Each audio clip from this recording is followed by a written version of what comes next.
સુરત મહાનગરપાલિકાના તંત્રએ શહેરીજનોના ટ્રાન્સપોર્ટેશન માટે શરૂ કરેલી બસ સેવા હાલ મોતની મુસાફરી હોય તેવા વિડીયો હાલ તો સામે આવ્યા છે।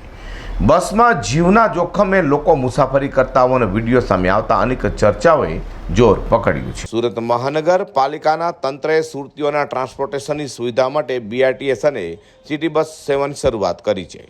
જોકે કેટલીક વાર સુરત મનપાની બસ સેવા મોતની સેવા હોય તેમ લાગી રહ્યું છે, કારણ કે બીઆરટીએસ અને સિટી બસનો કેટલાક ચાલકો દ્વારા અનેક લોકોની જિંદગી હણી લીધી છે।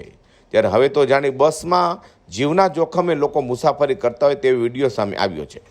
સુરત મહાનગરપાલિકાના સિટી બસમાં લટકીને લોકો મુસાફરી કરી રહ્યા છે, તેમ છતાં પણ મનપા સુધારવાનું નામ લેતું નથી।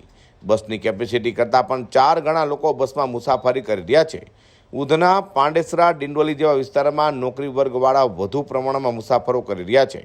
અનેક વખત બસ વધારાની માંગ કરાવ્યા છતાં પણ મહાનગરપાલિકાનું તંત્ર બસમાં વધારો નહીં કરતા લોકોને રોજ જીવના જોખમે મુસાફરી કરવી પડી રહી છે। તો બીજી તરફ સુરત શહેરના કેટલાક રૂટ વિસ્તારોની અંદર એકી સાથે 3 બસ એમને ખાલી જતી પણ જોવા મળી રહી છે। અઝર કુર્સી સાથે હર્ષદ સેઠા।